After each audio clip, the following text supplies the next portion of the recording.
channel. My name is Ice at today gagawa po tayo ng homemade na milk tea. So, this one guys, nabili ko ito sa grocery store and I was looking for a nestea lemon iced tea. Yun kasi yung pinaka-paborito kong palamig. Then I found this one. It's a new flavor from Nestea and it's a milk tea wintermelon flavor. So, aside from this guys, meron pa po silang ibang flavors ng milk tea. So, ito lang po yung itatry ko ngayon, itong wintermelon. Gusto ko lang talagang itry kung kasing sarap pa siya na mga milk tea na binibenta sa mga milk tea shop. Kasi guys, there's really a big difference with the prices. Compare nyo po kung bibili pa tayo sa mga milk tea shop, it is really so pricey. Lalo na po kung nagtitipid tayo at on the budget tayo mga sis. Ito po yung magandang options kasi for this one sachet, I bought this for only 12 pesos. Yun, ganyan po kamura for only 12 pesos. May isang baso ka na po ng milk tea yan. So, dito po siya ilalagay. So, all you need is this one sachet. And then, ito po ilalagyan, 250 mg. And of course, kung wala po tayong black pearl, you can have this as replacement itong black gulaman yan, guys. Mas mura at mas madaling lutuin.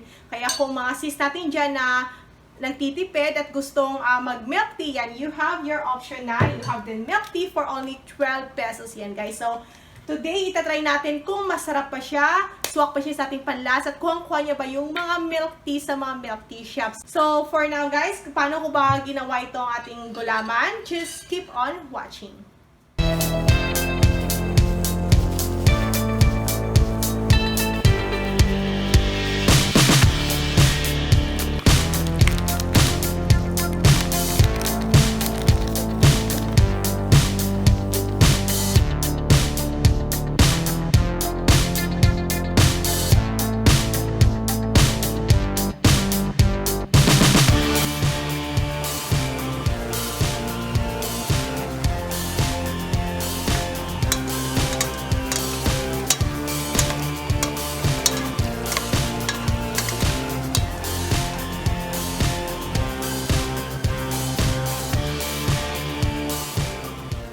So, there it is guys. Ito po yung paglalagay natin ng glass for our milk tea. At itong isang sachet, ilalagay po natin dito sa glass. Yan. Sobrang dali lang po para ka lang po nagtitimpla ng juice. Yan.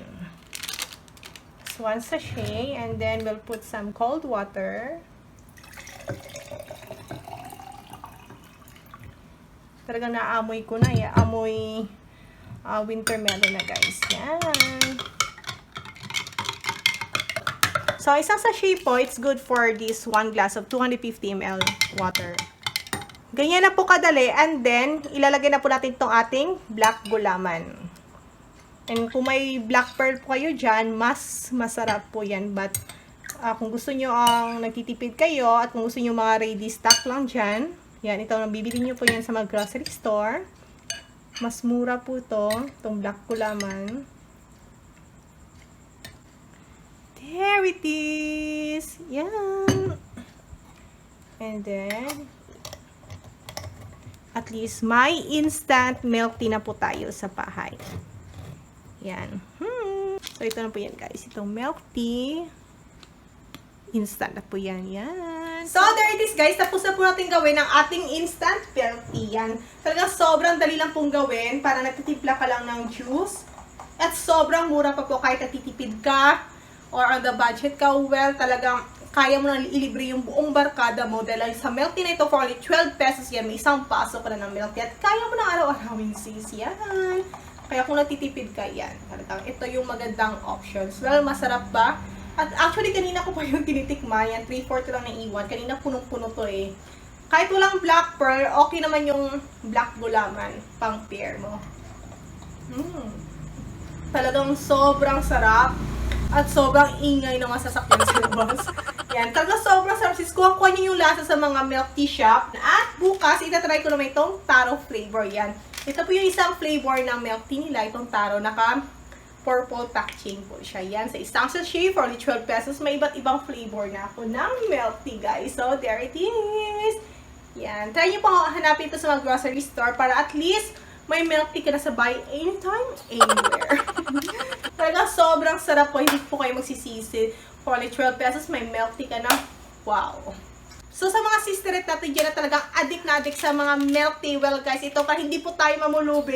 kahit araw-arawin po natin milk tea yan. Ito po yung magandang option, itong Nestea milk tea in different flavors po. Meron po itong taro flavor, ito naka-purple packaging, at meron po itong wintermelon, ito naka-green packaging, guys. Ito maganda po itong panglibre sa ating mga friends dyan na talagang addict na addict din sa milk tea. Yan.